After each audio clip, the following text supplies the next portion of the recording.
Financial services, capital markets, I mean, hundreds of years old. This company was really rooted in a lot of it. And when you think about innovating in, again, old industry, it's no different than with TIAA. Like I said, we invented the annuity. But how do we make sure that that 23-year-old or 25-year-old understands that they may live to 100 years old? Right? How do you engage them to say, hey, you don't have to understand every nuance of the Sharpe ratio or what asset allocation means, but you better make sure you've got your savings right.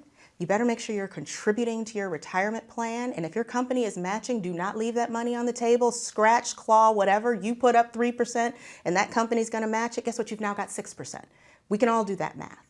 But how do you make sure that you're making the right choices today to set yourself up in the future for success? Because, you think a lot about, whether it's young people, even people that aren't as young, that don't really have a good grasp on how long they're going to live and how much they're going to need in retirement and what protection in their portfolio can help them to do to ensure that at least they know how they're going to pay their bills. At least they know they're going to have their minimum needs met, whether they live to 80, 90, or we have some people we're paying that are 106 years old.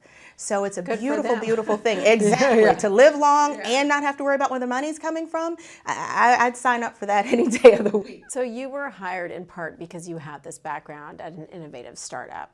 How did you bring a spirit and a culture of innovation to this century-old institution?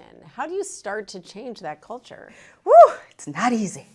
It's not easy. And it's not the culture, because the culture of TIAA is one that I would think rivals any culture. Like, I want to be really clear. Our people are what power this mission. And I will tell you, going up and down that elevator every single day are our assets, and those assets are delivering on our mission. So I want to start there with culture and who we are. We aren't going to get it right all the time, but what we do get right is the fact that we're focused on the right thing, we do the right thing, and we believe in what we're doing every single day.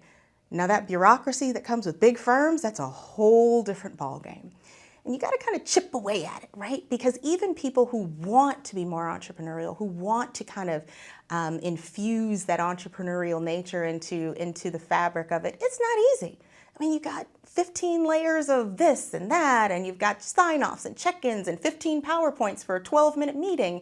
So trying to just, again, where I can personally see it, address it, but then again, empowering my team to say, how do we move faster? How do we do it better? What's getting in the way of us doing this?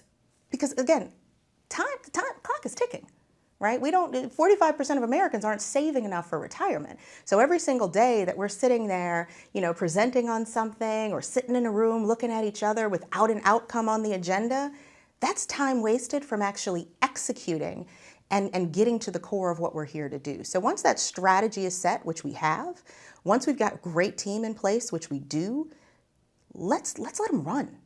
Run. We're going to make mistakes, but how quickly do you get up? How resilient are you going to be?